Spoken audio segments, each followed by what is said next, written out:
excited and thrilled this evening to get to introduce TULSA-PRO and the modern treatment pathway that we're going to explain this evening. This is a Pro Talk webinar, episode 7, and I'm Dr. Sukin, as I was introduced here at Texas Urology Specialists in Houston, Texas. I'm a consultant for Profound Medical. I have been in practice in Houston, Texas through my whole career. I'm at Texas Urology Specialists, where I've been for over 13 years, which is part of Texas Oncology, a very large oncology group across the state of Texas. Went to medical school in Boston at Tufts and trained to become a urologist at Baylor College of Medicine. I performed the first robotic prostatectomy program in North Houston, and that was about 2004.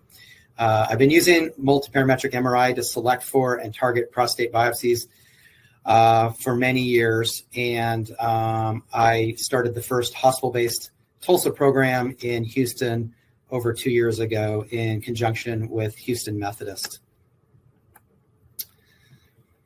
We'd like to begin talking about the evolution in prostate cancer diagnosis and treatment. Much has changed, and it's changing fast.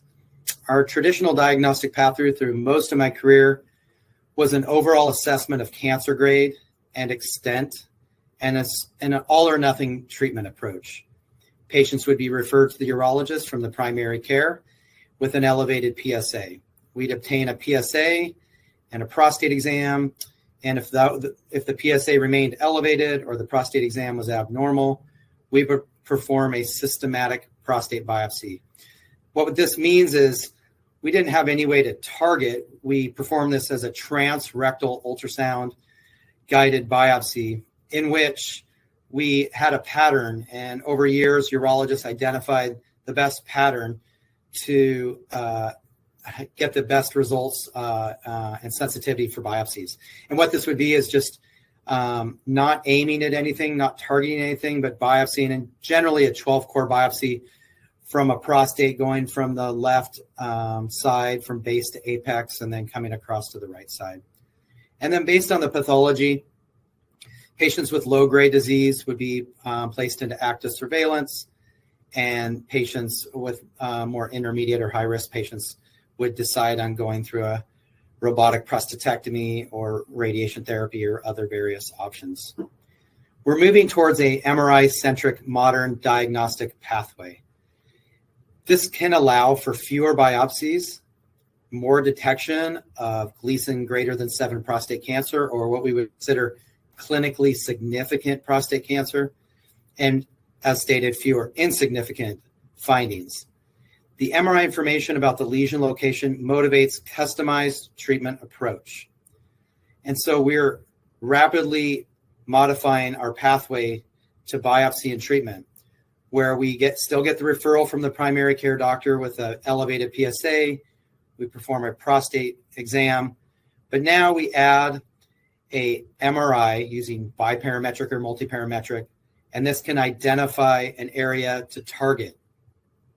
And rather than above, that you can clearly see that we went just based on location, but not in any way where we knew where there's cancer or not, we're able to target directly towards the abnormality identified on MRI. And then based on that, we're moving towards an approach with TULSA, for example, that allows customized ablation. The modern treatment pathway is being accepted across our urological family for localized prostate cancer. Our NCCN guidelines version in January 2023 has absolutely wrapped its arms around this paradigm. We're seeing patients referred for an elevated PSA. If you look over to the left, prostate exam performed. And rather than going straight to a biopsy, the multiparametric MRI is strongly recommended, if available, for evaluation prior to the biopsy. If the MRI is suspicious or highly suspicious, the patient can then undergo a biopsy. And then the biopsy is evolving as well. Using MRI, we can either have patients that continue with that traditional biopsy, or now they may go through targeted biopsy, whether it's transrectal or transperineal. But with the MRI, we're able to potentially target. And then if the MRI shows low suspicion for clinically significant cancer, patients can be followed. And we've been able to reduce unnecessary biopsies for a lot of our patients. And the American Urological Association has provided early detection guidelines for us in 2023. Clinicians may use MRI imaging prior to initial biopsy to increase the detection of more clinically significant prostate cancer. Radiologists should utilize PIRADS in the reporting of multiparametric MRI imaging. PIRADS is a scaling system using multiparametric MRI that identifies low risk to high risk, generally using a scale from 1 to 5. For biopsy-naive patients who have a suspicious lesion on MRI, clinicians should perform targeted biopsies of the suspicious lesion and may also perform a systematic template biopsy as well. Some of that is comfort level. Many urologists still do not perform targeted biopsies, but they still can use the MRI to help them make decisions on moving forward with biopsies. And for patients with both an absence of suspicious findings on MRI and an elevated risk for more clinically significant prostate cancer, clinicians should proceed with a systematic biopsy. TULSA is an essential part of an MRI-directed prostate cancer care.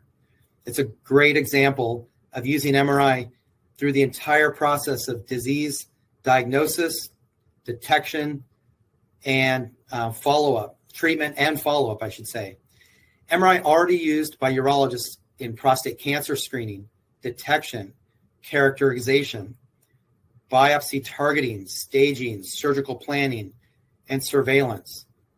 Many urologists are unfamiliar with using MRI more than having the radiologist read them the reports. In my experience, when I first became a urologist, we used just radiology performing what was called an IDP. And we were uncomfortable then using CT scan. But now all urologists are very familiar with using CT scan.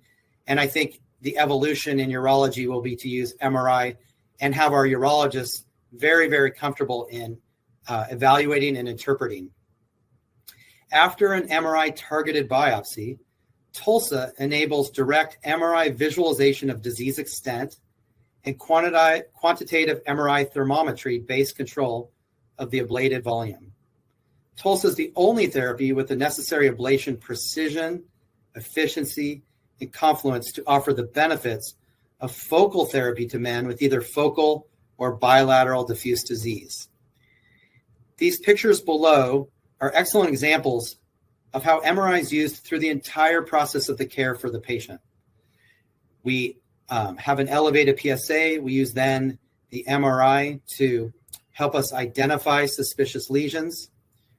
We then perform MRI targeted prostate biopsy, targeting, as you can see in that picture, directly towards a lesion. With TULSA is an example of using the MRI to guide our ablation. And then we use it on follow-up surveillance, using gadolinium to follow up with our treatment success.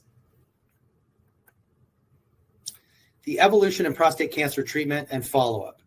Traditional treatment and follow-up was PSA follow-up to detect biochemical failure.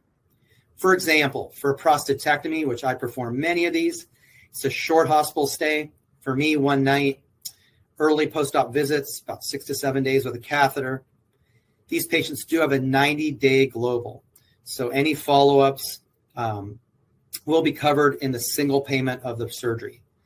I usually see my patients about a 1 week later to get a catheter removal. And then I see them in 2 weeks to go over their pathology and how they're recovering and their urinary control. And then we follow our patients with PSA scores over time. I follow my patients about every 3 months the first year, 6 months year 2, and then annually for about 5 years. And then I have them back to see their primary care physicians. In an MRI-centric modern treatment and follow-up, the PSA follow-up is supplemented with the ability to use MRI plus or minus biopsy, similar to patients that we use all the time in our care for active surveillance. With a TULSA procedure, it's an outpatient procedure. all of my patients have been able to go home on the evening of the procedure. And the early visits are separately billable with a 0-day global, or all patients' visits are chargeable on follow-up. With the TULSA procedure, again, the patients go home usually 1 hour after the procedure. I leave a catheter in typically between 7 and 14 days based on size of prostate, whole gland treatment, focal therapy. I usually see them again at about a month out. And then similarly, we follow them at about every 3 months the first year. And I get MRI at 1 year with or without biopsy if there's any concerns with the PSA or the findings on the MRI. This is a depiction of MRI-guided transurethral ultrasound ablation, or TULSA. Simply identified here, there's an ultrasound applicator and an endorectal cooling device. The ultrasound applicator is inserted by the physician and looks similar to a straight Coude catheter. It's easily placed and has the ultrasonic ultrasonic heating probes to be able to manage treating of the prostate. And then the endorectal cooling device is placed in the rectum. There's a balloon that is inflated, and we call that the ECD. I'm going to have you watch this video.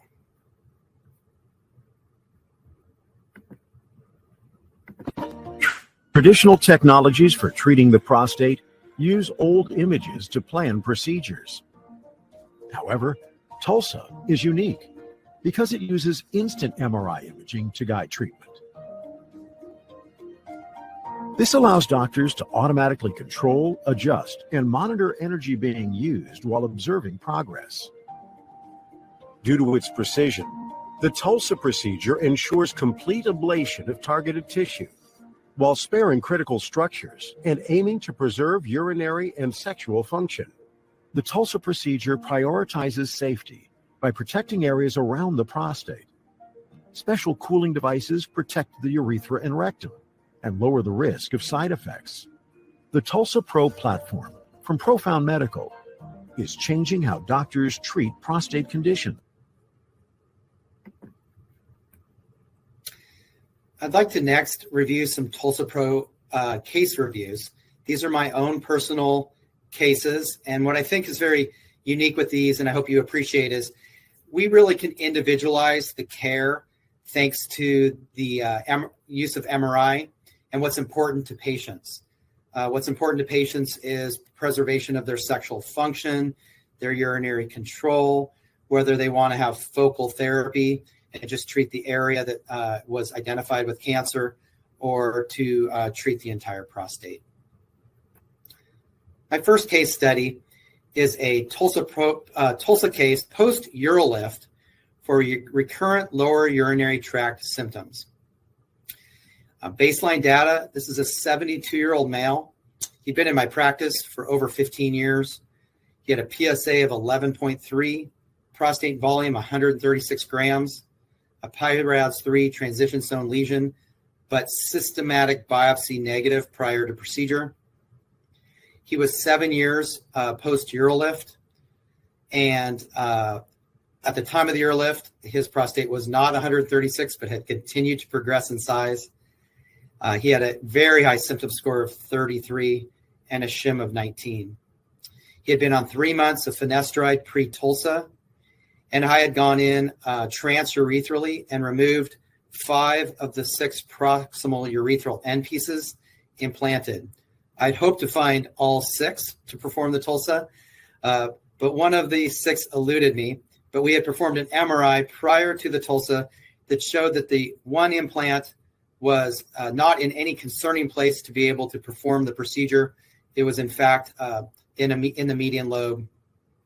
The treatment plan was whole gland ablation, sparing the apex and neurovascular bundles. We were not attempting to treat any cancer, and so the goal was to manage enlarged prostate.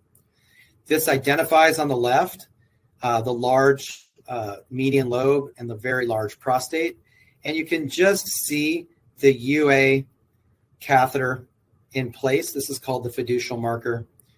And we're pointing at the large median lobe and the area identified on the axial T2. With every case, we get significant information throughout the procedure. In this case, initially when the patient's asleep, the patient's in the MRI, I sit down in the MRI reading room and and we start to perform the planning of the procedure. In this case, the MRI will bring up the slices of the prostate, and you can see the upper photos here called the planning AX-T2. So we use AX-T2 to evaluate the prostate, and then the physician draws the boundaries of the treatment plan. So the orange delineates the treatment plan of the prostate. We can see here that the neurovascular bundles are away from the treatment plan. In addition, this patient hoped to preserve his ejaculatory function. I was able to individualize this treatment by identifying his ejaculatory ducts and not placing those into the treatment zone. We're also able to treat the BPH, as you can see far here at the base of the prostate, and also help the patient with his voiding, which was the goal of this case. During the procedure, we can see maximum temperature. Our goal is 55 degrees. That's about 131 degrees Fahrenheit for us Americans down here, and 55 degrees centigrade for the rest of the world. But this is a kill treatment for tissue. And you can see that we're easily able to manage this around the prostate. And then we get information with pixels with our thermal dose. And we can see with the yellow that we have completely managed the areas that we are hoping to manage. And once we complete the procedure, the procedure is completed. We allow some cooling of the prostate, and we perform a post MRI with gadolinium. And we can clearly see the impressive ablation of the prostate gland as we had intended with our boundaries. We can also see preservation of our neurovascular bundles. In this patient, again, he was for persistent and recurrent lower urinary tract symptoms. At 3 months after the procedure, he had some post-op erectile dysfunction and retrograde ejaculation, but no urinary incontinence, and his urination had drastically improved, with his symptom score coming down from where the patient was miserable with his urination with a symptom score of 1. 11 months after the procedure, his PSA had gone all the way down to 1.07, and his volume by his follow-up MRI reduced from 136 cc's to 40 cc's. We had resolution of all enlarged prostate symptoms, no erectile dysfunction, no leaks. We can see now the nice opening of his bladder neck post-procedure, and we can also see my remaining UroLift device. Case number 2 is an example of whole gland ablation of unfavorable intermediate risk prostate cancer. You'll see the arrow pointing to the unfavorable cancer here, and this was at the apex of the prostate. We're showing some examples coming through, coming towards the base, and the information that the physician will have in real time in planning for the procedure. This patient is age 70. His PSA then was 6.12. He had a PIRADS 5 lesion at the right apex. It's Gleason 4+3 at that right apex, and Gleason 3+4 as well at his right lateral apex. He had a symptom score of 5 and a shim score of 21 with reasonable sexual function. Our treatment plan and what the patient wished to have done was whole gland ablation with bilateral nerve sparing of and extreme apex targeted treatment using the high frequency sonification.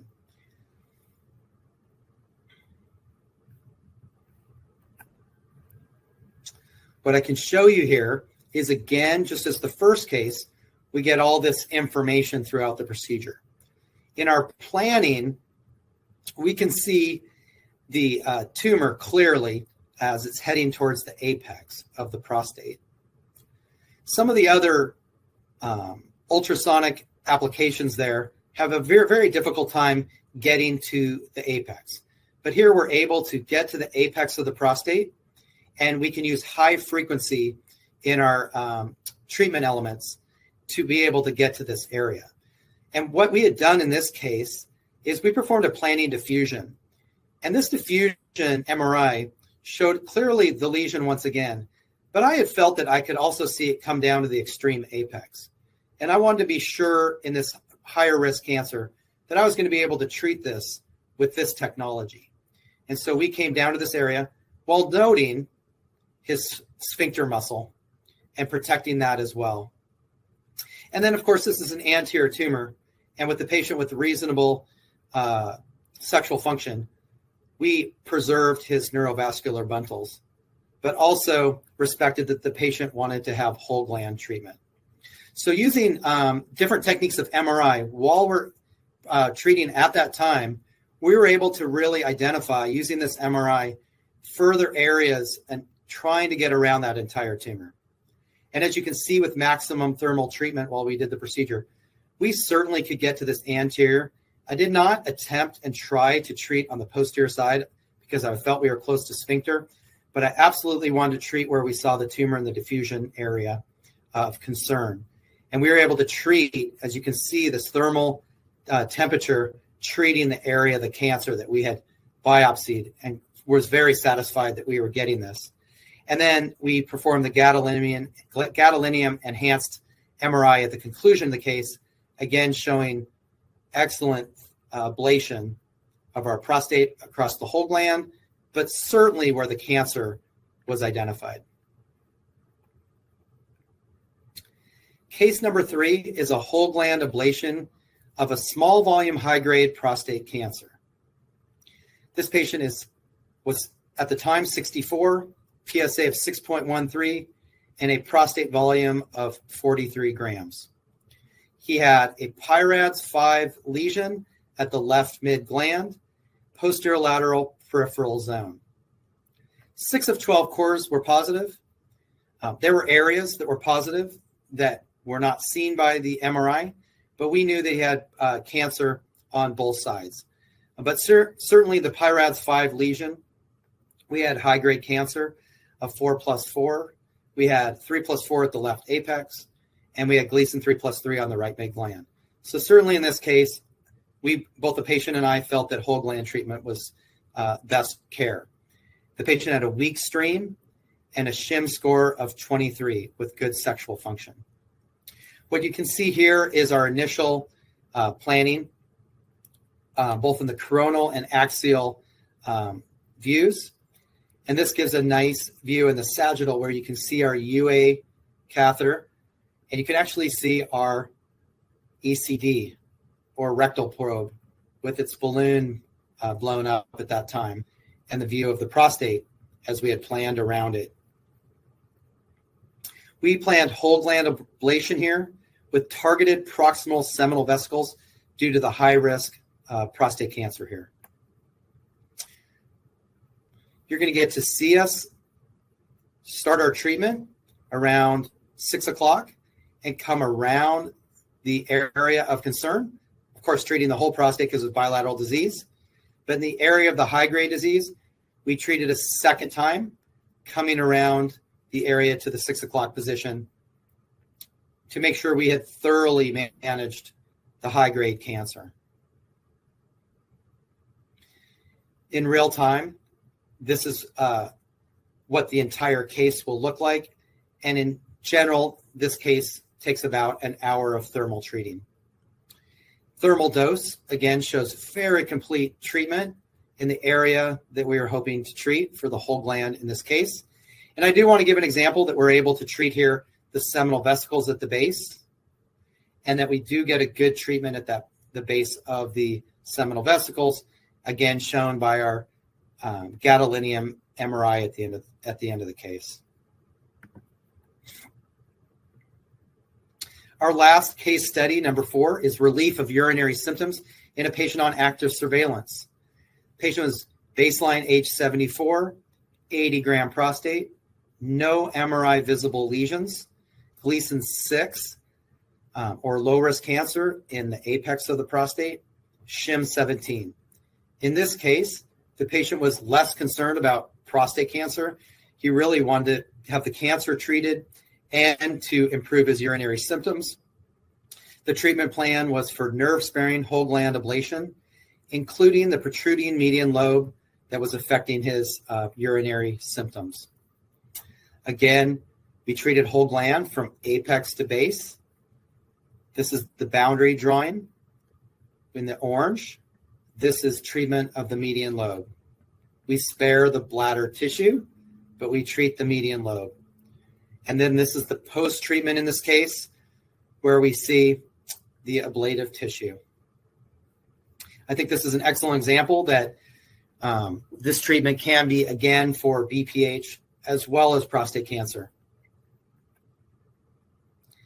In conclusion, urologists have adopted MRI in the modern management of localized prostate cancer.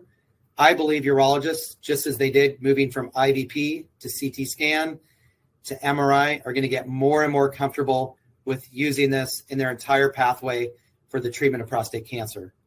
TULSA-PRO leverages MRI for customized ablation in men with a variety of urological conditions. And the patient outcomes and experience is driving demand versus standard options.